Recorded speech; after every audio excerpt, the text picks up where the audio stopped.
Negara ini sedang menuju kehancuran. Jadi sebetulnya semangat itu yang hilang hari ini. Anak muda pada waktu itu udah menemukan ide tentang kebangsaan, ide tentang kenusaan, ide tentang bahasa yang bisa menimbulkan. Anak-anak muda ini di tahun 28 mengerti arah bangsa. Kalau kita di sini pejabatnya main lato-lato kan itu namanya. Lato-lato lama-lama tolol.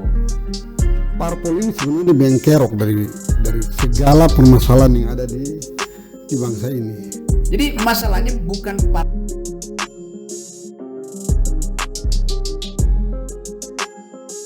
buruk di Indonesia. Yang mana? Yang sekarang? Yang dulu? Ketika demokrasi itu parlementer, parpolnya bagus semua tuh. Jadi sebetulnya bukan parpolnya yang salah, tapi kultur di dalam parpol itu.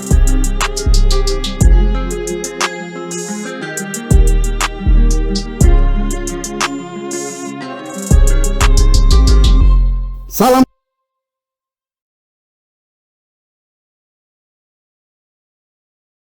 Hari ini kembali lagi kita membuat sebuah podcast dengan tamu yang sangat luar biasa, yaitu Bung Rocky Gerung.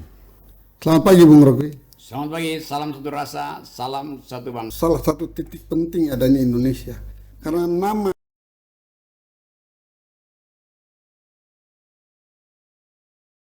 saya pikir sengaja dilupakan atau memang betul-betul lupa bangsa ini terhadap sejarah itu.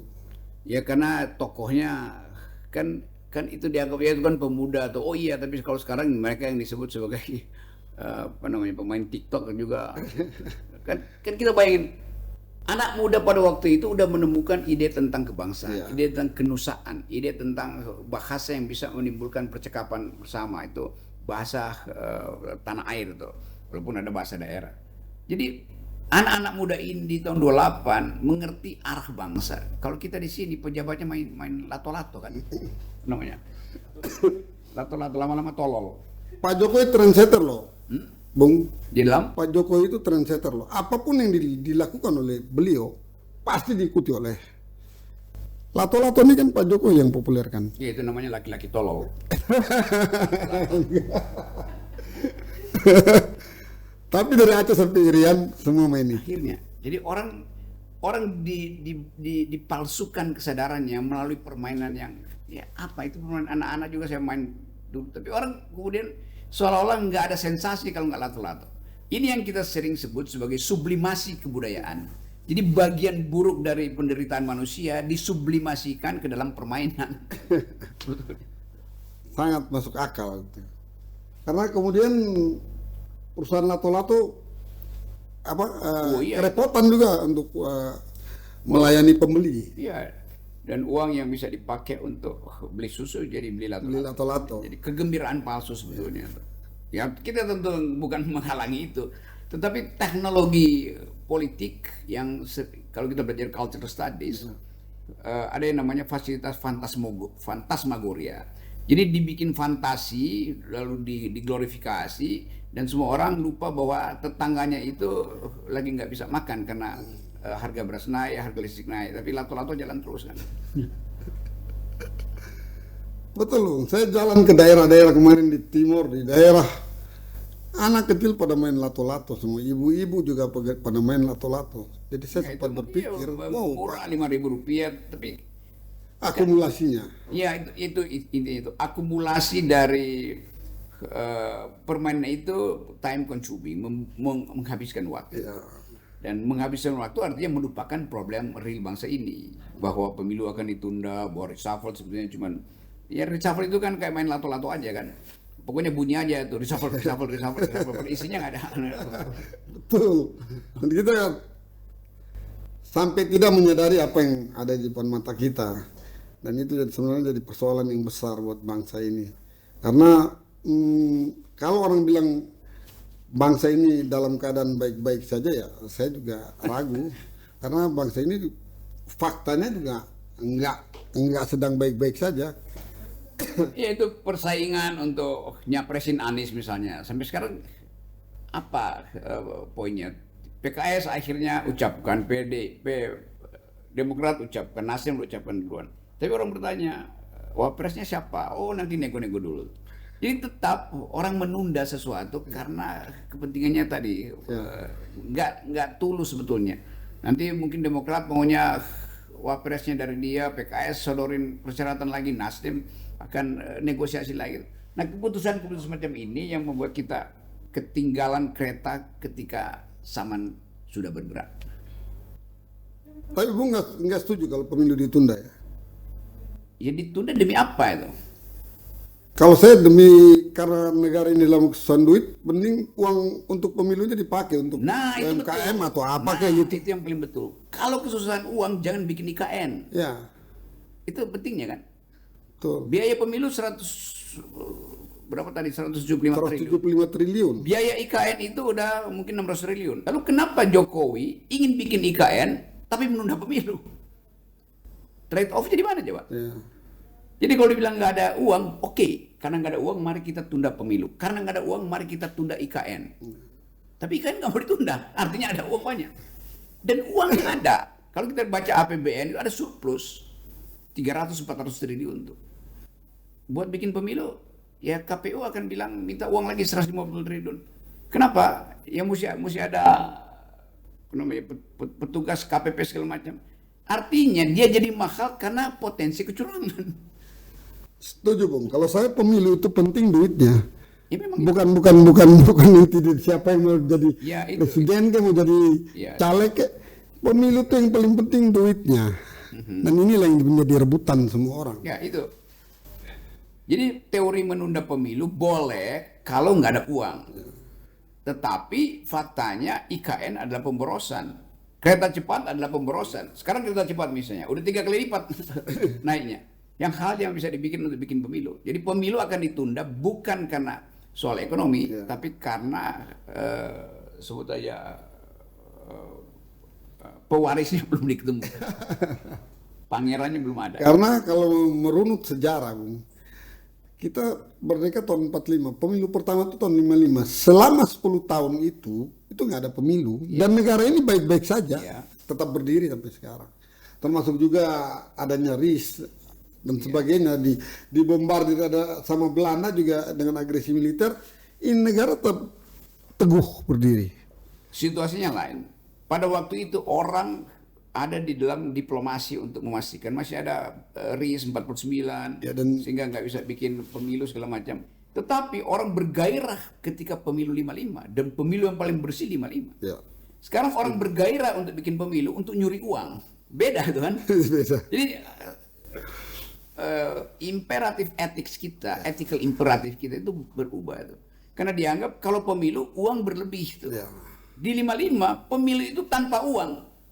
Nah ini yang menunjukkan bahwa politik kita betul-betul dikuasai oleh mafioso. Jadi itu bahayanya. Partai iya, tapi partai lebih banyak mencari uang dari pemilu dengan nipu suara, nyogok KPU dan jadi hal yang simpel yang pernah diperjuangkan oleh anak-anak muda di 1928 bahwa kita berbangsa satu, bahwa kita berbahasa satu, bahwa kita bertanah air satu. Semua itu lenyap oleh politik uang hari ini. Jadi etik awal dari bangsa ini diberantakan oleh kerakusan kekuasaan hari ini. Masih banyak. Jadi itu kan persoalan-persoalan yang sebenarnya bangsa ini harus hadapi, Bung. Kira-kira apa yang sedang Bung buat dalam upaya untuk kita memperbaiki mental? Saya mau mandir ke daerah untuk kasih kuliah aja, ceramah segala macam. Nggak ada soal-soal lain, urusan.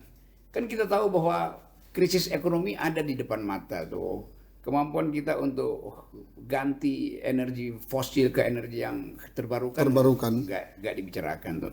Semua orang berpikir akan ada mobil listrik, iya, tapi mobil listrik itu bahannya juga baterai itu. Sementara Jepang misalnya yang sebetulnya potensi untuk masuk mobil listrik enggak, dia lompat aja, lakukan lompatan teknologi.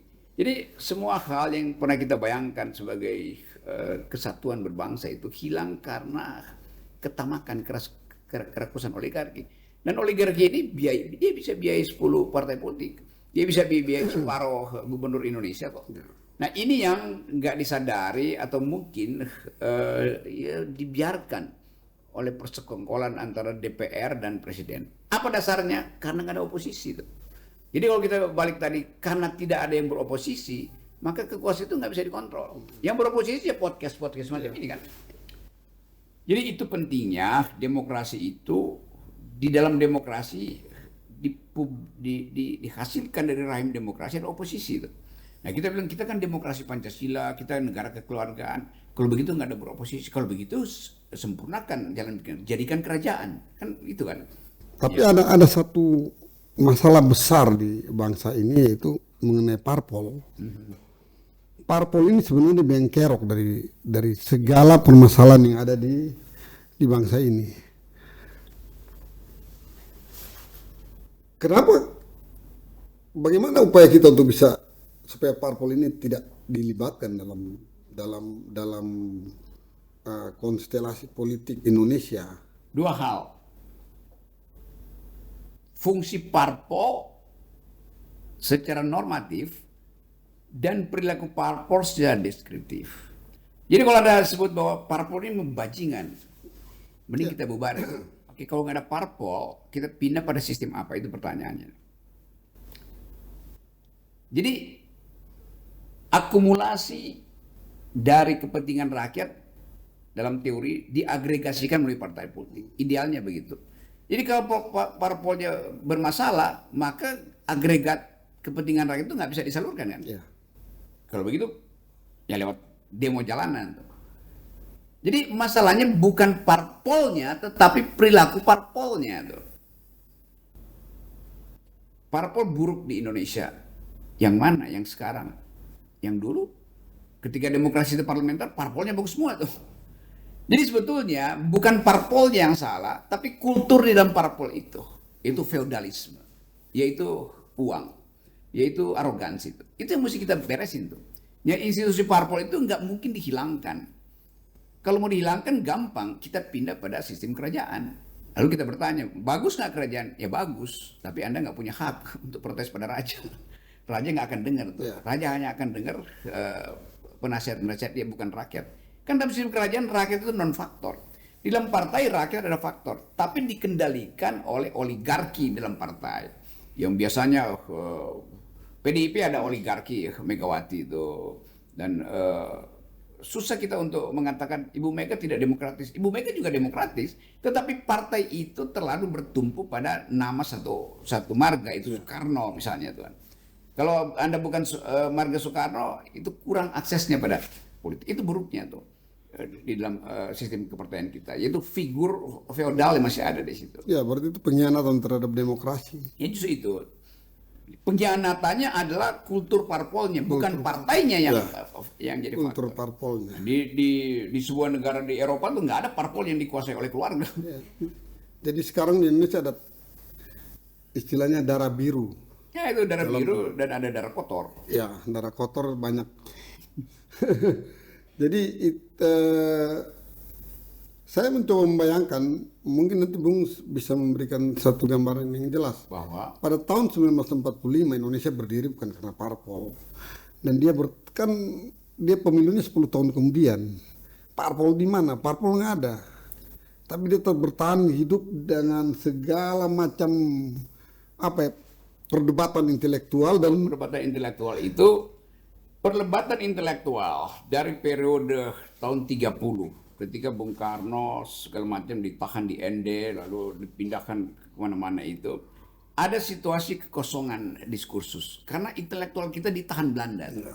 Waktu ditahan Belanda, kita tidak punya kecakapan untuk mengolah negara, terlambat atau tertahan oleh tiadanya elit. Menjelang 45 Jepang masuk. Jepang nggak punya peradaban politik demokrasi itu. Belanda masih punya peradaban demokrasi walaupun dia kolonial. Jepang pada waktu itu dikuasai oleh sistem kerajaan itu. Dan peristiwa-peristiwa awal di Jepang menunjukkan bahwa perubahan politik dunia itu memang dimaksudkan untuk menghasilkan ide baru tentang demokrasi. Jadi kalau kita bilang per hari ini lebih baik tidak ada demokrasi, enggak, justru demokrasi ditemukan ketika di awal abad 20 ini orang mau lihat apa fasilitas buat demokrasi. kerajaan-kerajaan mulai runtuh, keadaan ekonomi mulai tumbuh, maka kelas menengah mulai nuntut kepentingan. Itu hanya bisa diwadahi oleh sistem demokrasi. Jadi kalau kita bilang pemilu 1955 itu tertunda, memang karena konsolidasi kita belum selesai. Kita masih duel dengan Belanda di PBB. Kita masih berupaya untuk menyelesaikan sesesionisme di daerah-daerah untuk membentuk negara kesatuan. Maka diputuskanlah untuk mengeluarkan maklumat nomor X pada waktu itu. Bung Hatta mengatakan, silahkan bangun sebanyak-banyaknya partai politik supaya aspirasi bisa ditangkap. Gitu. Jadi menjaring aspirasi melalui partai politik. Nah, partai politik pada itu sangat bagus. Dia kemudian memburuk ketika Presiden Soekarno bilang, stop dengan partai politik karena mengganggu tuh. Maka Bung Karno bilang kembali ke demokrasi terpimpin. Begitu disebut demokrasi terpimpin, ditangkepin semua tokoh politik kan. Nah itu yang berlanjut sampai Pak Harto. Begitu Pak Harto kita masuk lagi pada era demokrasi. Nah kita sebetulnya ingin era demokrasi ada percakapan publik semacam ini. Tapi lagi-lagi gagal itu di hari-hari ini. Di era awal Habibie masih bagus tuh. Partai politik dibuka itu. Lalu pindah ke Ibu Megawati itu. Ibu Megawati tidak dipilih oleh rakyat, dia dipilih oleh MPR sebagai pengganti Gus Dur. Pada waktu Gus Dur demokrasi bagus betul, tapi kemudian orang anggap terlalu ramai. Oke, perlahan-lahan kita bangun itu. Sekarang demokrasi kita berhenti sebetulnya tuh, karena Presiden Jokowi nggak mau memelihara oposisi itu. Bahkan di zaman Pak Harto ada oposisi itu. Jadi Pak Jokowi menyerap semua kekuatan di dalam rejim dia. Nah itu yang membuat tegangan. Sekarang Pak Jokowi bingung, siapa yang akan gantiin dia? Maka ya keluarganya akhirnya tuh. Jadi sebetulnya kita gagal dalam 7 tahun ini untuk menyelundupkan public ethics melalui sistem demokrasi. Nah kalau itu sekarang orang persoalkan, ya memang ada kesalahan desain dari awal. Ada satu hal yang membuat kami gelisah. Ada persoalan ini, Bu. Dalam statistik, lalu dikeluarkanlah statistik daerah-daerah yang paling terbelakang. Ya. Di situ yang menduduki daerah paling bawah itu adalah Papua dan Papua Barat. Ya. Apakah bangsa ini tidak peduli terhadap permasalahan ini? Kenapa mereka begitu menjadi termiskin padahal mereka ada tidur di atas emas? Apa kita nggak kasihan dan berupaya untuk bagaimana supaya Papua ini bisa terangkat lepas dari statistik yang kemudian diumumkan oleh BPJS atau lembaga apapun juga ini tinggi, dia paling rendah, dan itu bisa terjadi diskriminasi terhadap saudara-saudara kita di Papua. Apakah mereka bukan bagian dari kita? Harusnya kita lebih berfokus bagaimana supaya sejak mereka masuk dalam Indonesia nggak pernah posisinya tuh berubah, selalu termiskin.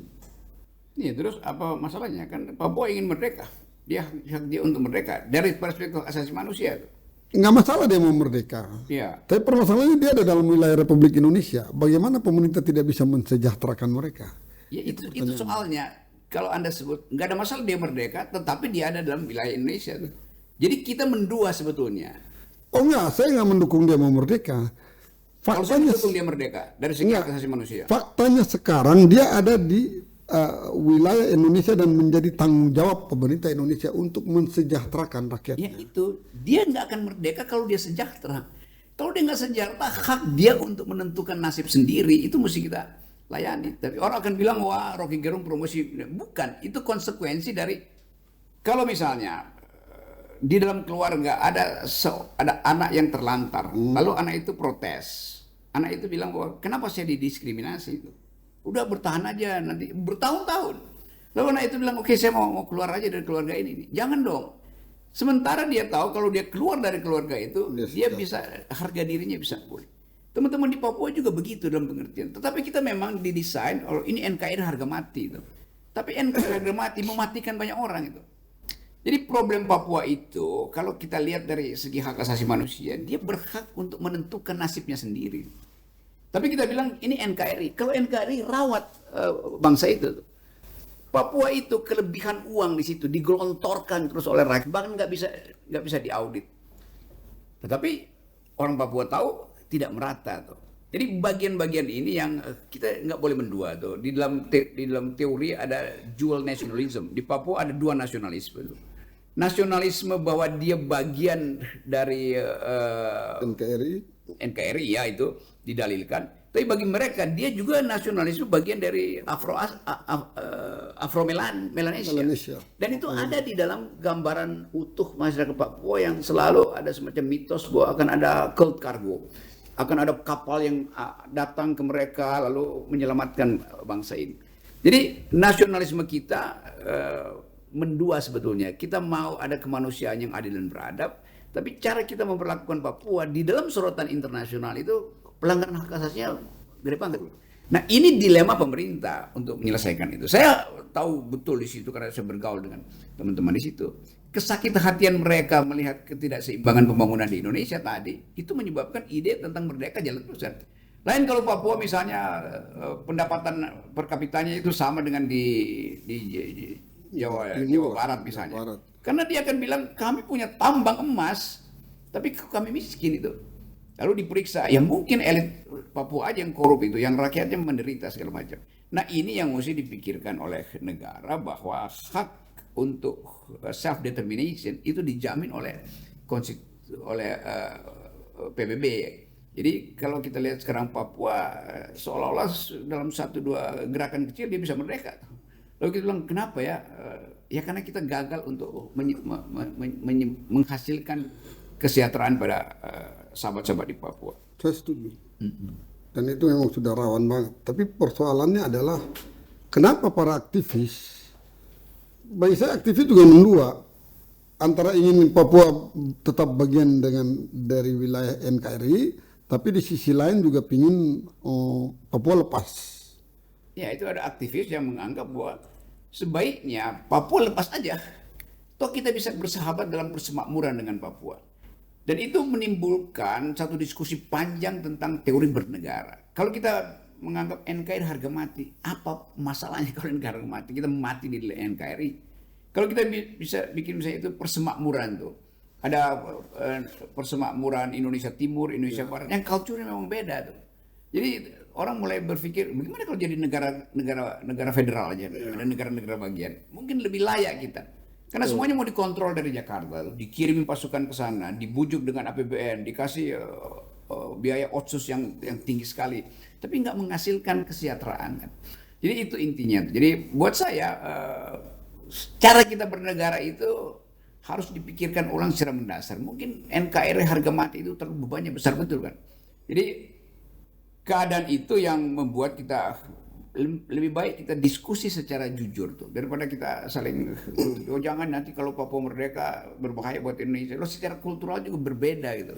Cara orang Papua melihat Indonesia beda dengan cara Indonesia melihat Papua. Kan? Benar. Di mana-mana masih ada ya semacam sentimen yang pseudo rasistis gitu kan. Padahal sebetulnya di negara kita diajarkan dari awal oleh para pendiri bangsa untuk menganggap bahwa kesetaraan manusia itu juga didasarkan pada keadilan terhadap sumber daya. Papua bisa komplain, kita bisa merdeka, kita punya sumber daya kok. Kita bisa jadi bagian dari negara Amerika bahkan. Ide itu ada.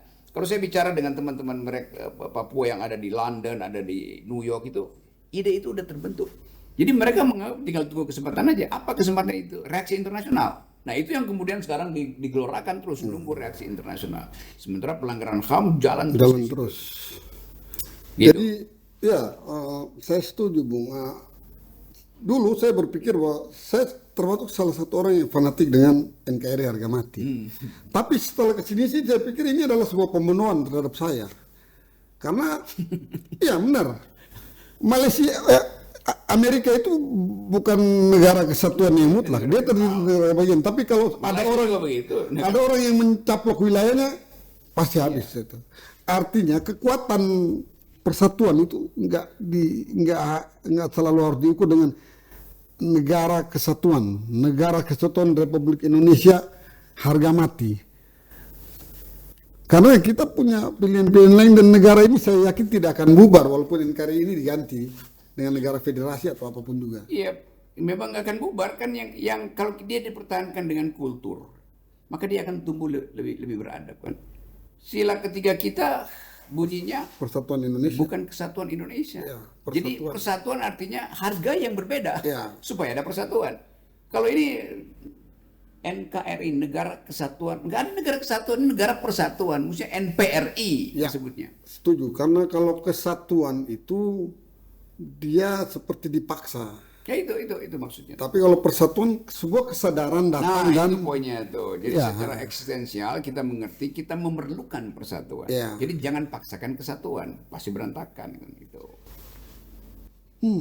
Mantap. mantap. Tapi saya ingin bertanya juga, Bung, apakah selama ini bagaimana kedudukan Jakarta dan penguasaan terhadap semua sumber daya alam di Indonesia? Saya pikir Jakarta juga kadang terlalu banyak mencaplok kekayaan bangsa Indonesia lalu kemudian dibalikan dengan tidak merata.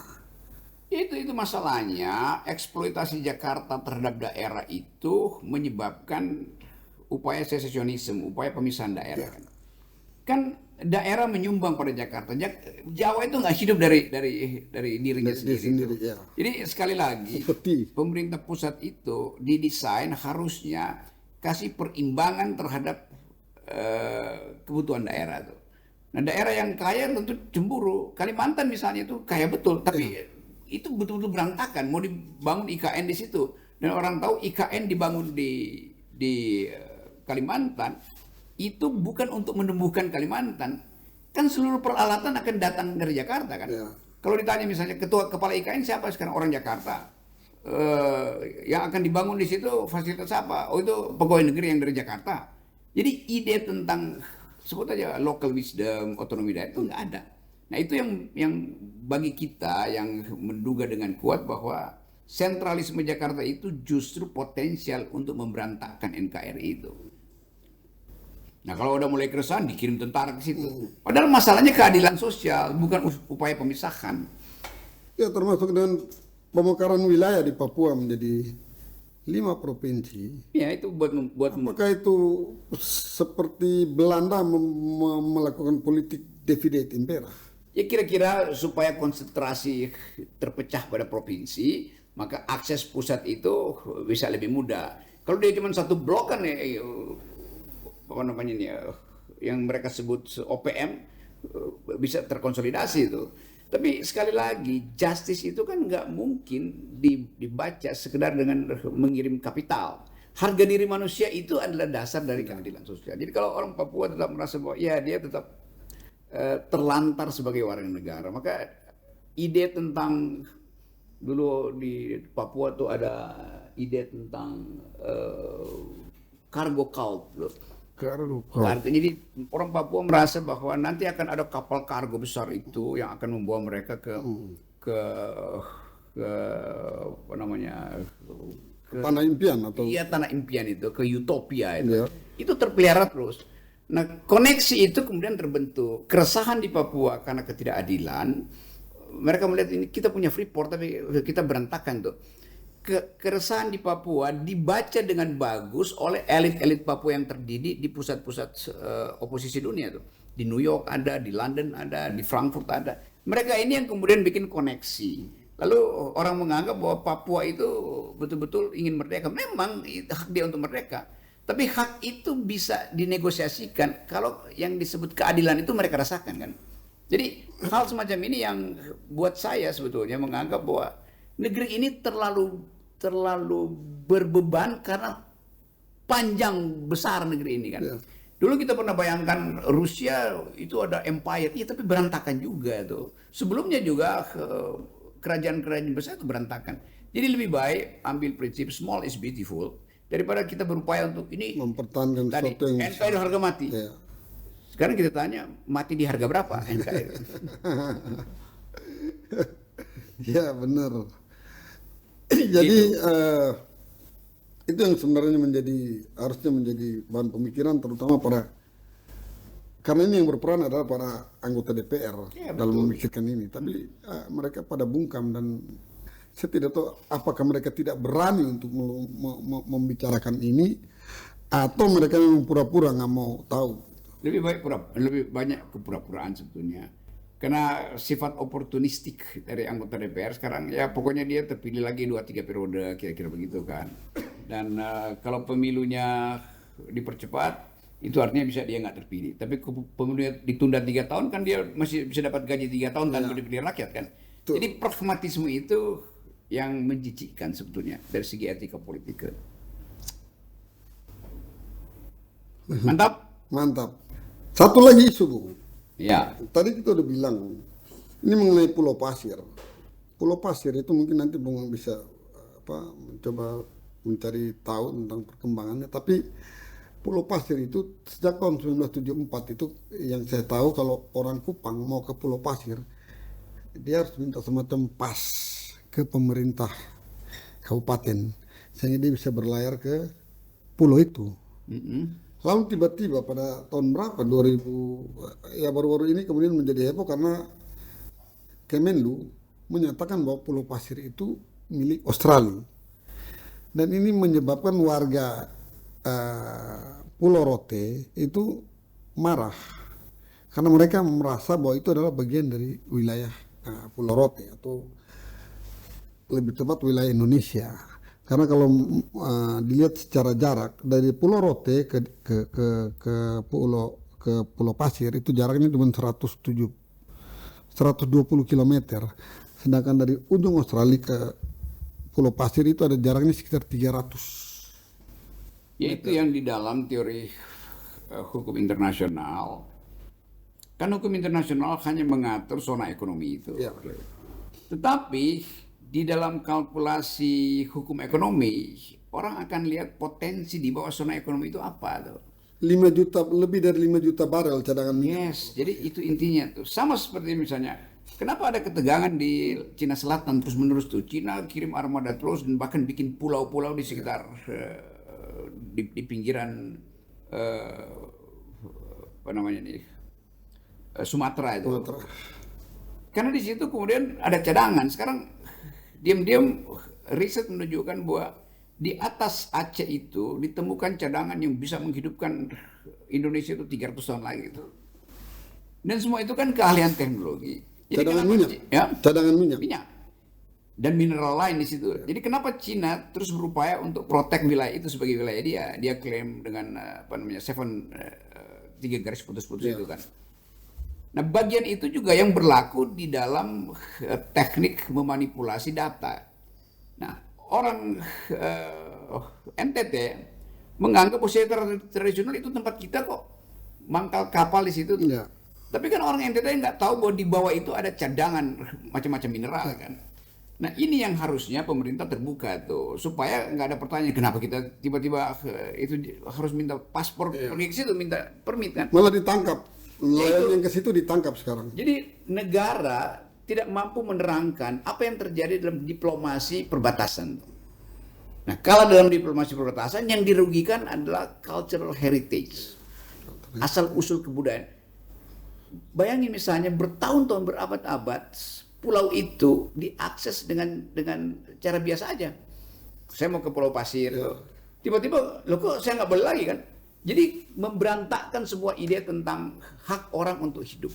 Nah, itu yang terjadi di macam-macam tuh, di Filipina terjadi, di beberapa wilayah di pantai barat Afrika juga terjadi.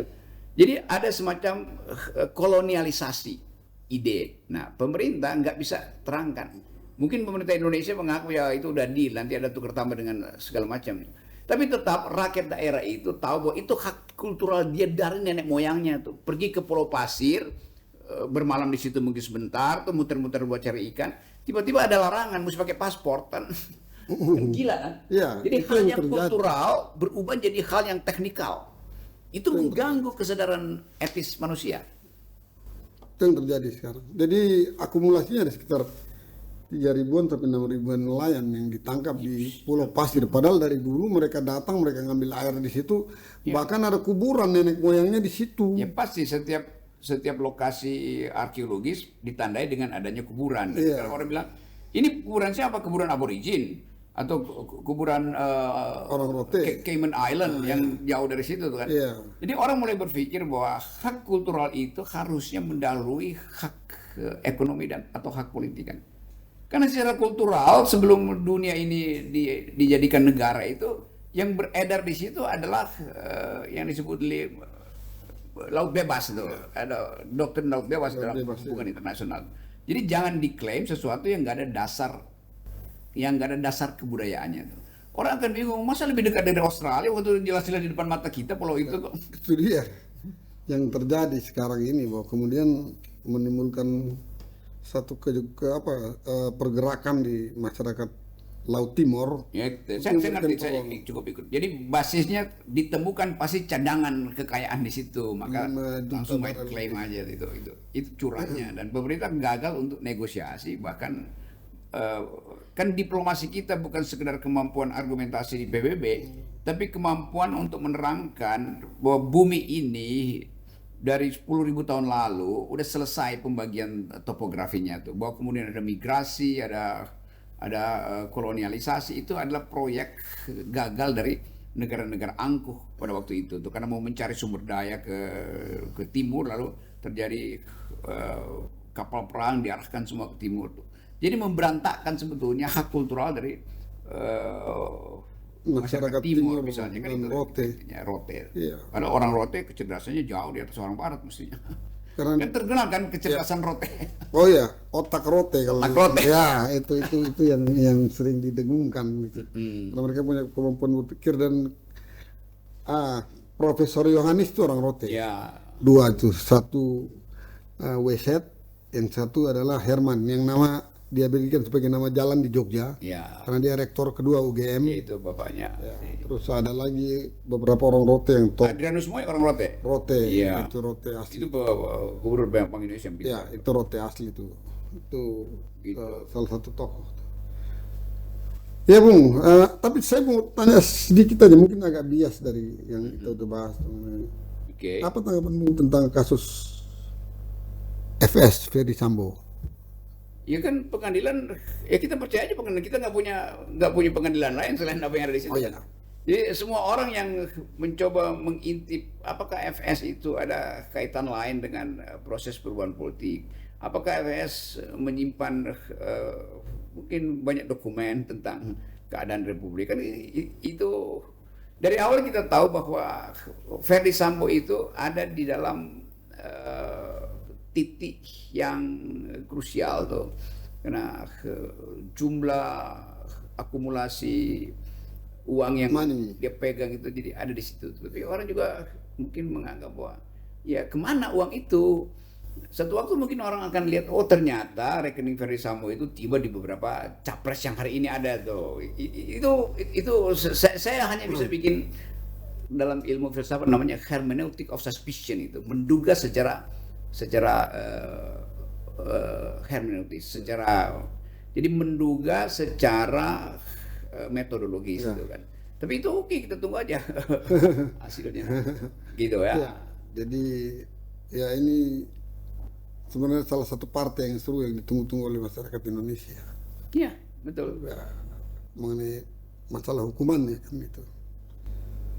Oke Bung. Oke, terima kasih. Ini Saya pembicaraan juga yang terima padat, kasih mendalam, dan banyak. sedikit berbahaya. Tapi kita mesti Iya. mampu untuk melihat bahwa kalau kita tidak jujur menganalisis, kita akan jadi komplotan yang bisa justru menenggelamkan ide tentang kemerdekaan bangsa ini, kan itu. Tolong, saya setuju dan saya sepakat. Dan kami dari Young Syndicate sangat membutuhkan seluruh support Bung untuk gerakan kita ini. Ya itu yang saya lakukan, walaupun ancaman macam-macam, ya oke lah itu. Ya, ancaman kalau tahanan politik kan keren, ya nggak dok? Ya, Nelson Mandela kemudian jadi presiden, terus siapa lagi? Bung Karno jadi presiden. ya kalau konsekuensinya misalnya Flores merdeka, bagus tuh. Aceh merdeka, enggak, lebih enak kan? Ngomong soal itu, karena persatuan kita itu bukan di dalam ide menyatu, Iya. tapi ide yang mengalir. Kita bersatu karena kita mengalir. Itu yang harusnya dijaga, Bung. Dalam keadaan masa bersatu tapi berhenti itu. Ya, Kan itu yang kayak harusnya harga mati. dijaga. Ya, apa Kalau saya sendiri, saya secara pribadi saya tidak ingin agar negara ini bubar, enggak. Saya tetap. Tapi seperti yang Bung bilang, biarkanlah ini air mengalir. Yes. Seperti semangat tahun 1928 bahwa mereka datang nggak ada kepentingan apapun juga kecuali mempunyai satu rasa untuk membangun sebuah bangsa, yaitu bangsa Indonesia. Tapi perjalanan ke sini kan kemudian dibengkokkan dengan berbagai Ya. kepentingan. Jadi mari kita ucapkan sama-sama supaya bangsa ini tidak membeku. Supaya nggak membeku dia mesti mengalir gitu. Dalam bahasa Latin namanya pantare gitu. Oke, Oke. mantap. Jadi itu closing statementnya Bung Eri. Ya, Oke, mantap. Terima kasih. Apa ada yang mau disampaikan? itu lebih dari cukup supaya kita mengerti bahwa keadaan kita ada di dalam ketegangan antara maju sebagai masyarakat yang majemuk atau dikendalikan oleh negara yang otoriter, kan itu intinya tuh. Jadi podcast macam ini dimaksudkan untuk mencairkan ketegangan dengan Luar percakapan. biasa. Oke. Oke, Jong Sedikit Lovers, demikian tadi percakapan saya dengan Bung RG, seorang yang luar biasa, dan kami dari Jong Sedikit berharap semua orang yang peduli terhadap bangsa dan negara ini boleh mendukung kami dalam upaya untuk menyumbangkan pemikiran buat bangsa ini. Oke? Salam satu rasa, salam satu bangsa. Salam satu rasa, salam satu bangsa. Jadi Stay. Bung, makasih Bung. Iya. Mantap. Negara ini sedang menuju kehancuran. Jadi sebetulnya semangat itu yang hilang hari ini. Anak muda pada waktu itu udah menemukan ide tentang kebangsaan, ide tentang kenusaan, ide tentang bahasa yang bisa menimbulkan percakapan bersama itu, bahasa tanah air itu. Anak-anak muda ini di tahun 28 mengerti arah bangsa. Kalau kita di sini pejabatnya main lato-lato kan itu namanya. Lato-lato lama-lama tolol. Parpol ini sebenarnya bengkerok dari segala permasalahan yang ada di bangsa ini. Jadi masalahnya bukan parpolnya, tetapi perilaku parpolnya. Parpol buruk di Indonesia. Yang mana? Yang sekarang? Yang dulu? Ketika demokrasi parlementer, parpolnya bagus semua tuh. Jadi sebetulnya bukan parpolnya yang salah, tapi kultur di dalam parpol itu.